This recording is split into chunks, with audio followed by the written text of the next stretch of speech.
Moving on now to today's perspective. Plato, Aristotle, Kant, Socrates, just a few well-known philosophers. They are all white and all male. Now, name their female counterparts. What about the woman, for example, who is said to have taught Socrates? Struggling? Well, that is precisely what prompted two women to put together a full book on the issue. Philosopher Queens, they say, aims to rebalance the male bias when it comes to philosophy studies and bring back some forgotten voices. It was put together by Rebecca Buxton and Lisa Whiting, and we can speak now to Lisa. Lisa, can you tell us firstly a bit more about what exactly made you sit up and notice that women weren't getting the same recognition as philosophers? So both my friend Rebecca and I studied philosophy at university, and we found that most of our lectures, most of our reading materials all came from kind of male philosophers from history. And we just kind of took this for granted and assumed, oh, well, they were the only people that had access to education. Maybe this is just the way it's always been. It was only a couple of years later when we went to a bookshop because we really wanted to try and find out if there was more about women philosophers from history.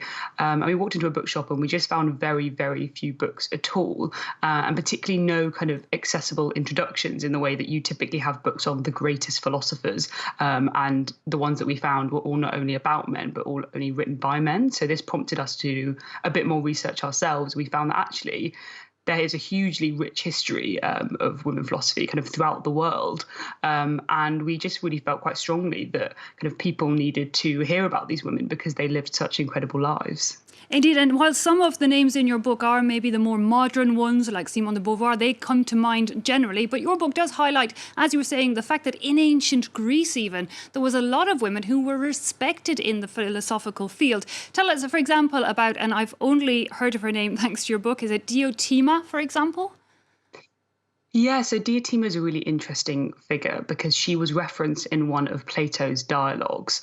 So this was one of the great works of ancient Greek philosophy. And she's quite an interesting figure because there's still a little bit of ambiguity over kind of whether she was a real person, but there's a lot of evidence that tends to suggest that she was real, and she actually influenced some of Plato's views on the topic of love, which turns out to be one of his kind of absolutely major themes in his work. So I think you're right that it typically doesn't spring to mind. We think of ancient philosophers and we think of men in their togas. We don't typically think of kind of women being in the mix. And actually, one of the other women in the book is a woman called Hypatia of Alexandria, who lived not long after Socrates, and she gave lectures that were known throughout kind of the ancient lands, and people would travel really great distances to come and hear her speak, to the point that people wrote her letters addressed just to the philosopher, and people knew that they were for her. She was that prolific. So I think it really helps to counter some of the stereotypes that we might have around kind of who constitutes a great philosopher.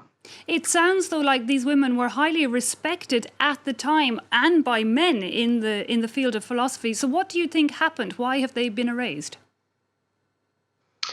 It's a really good question, and I think it's probably different for different people. There was an interesting quote that we kind of read a couple months ago, which tends to be kind of women are celebrated potentially in their lifetime, but there aren't people within the kind of academic institutions that are really kind of preserving their work.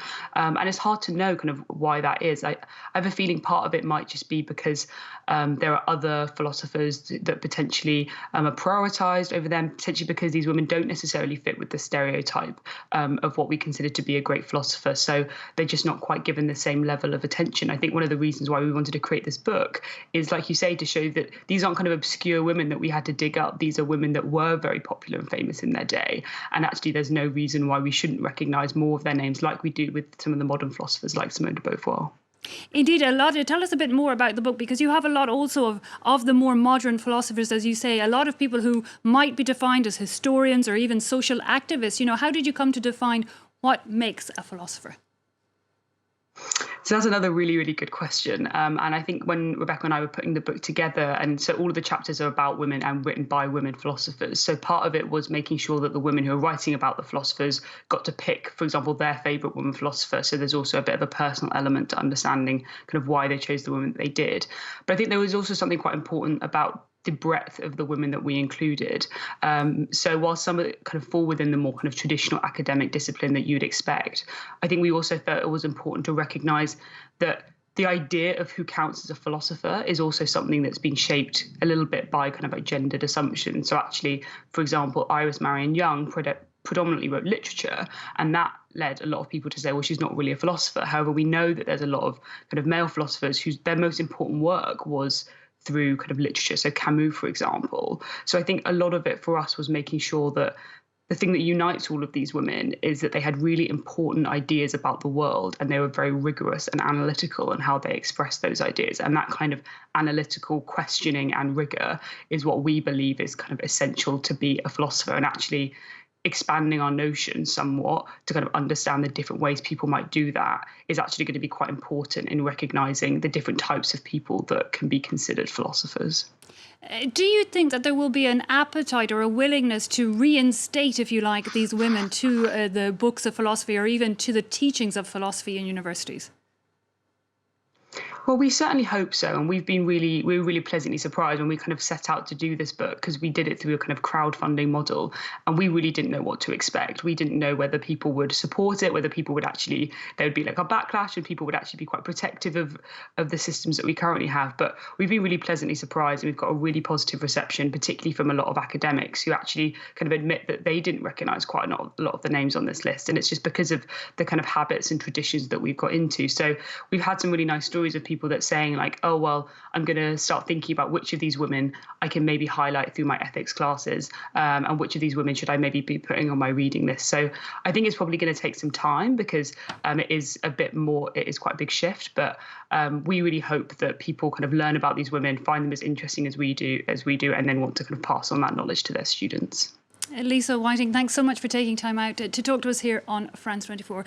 Lisa Whiting there, who along with her friend Rebecca Buxton put together that book, Philosopher Queens.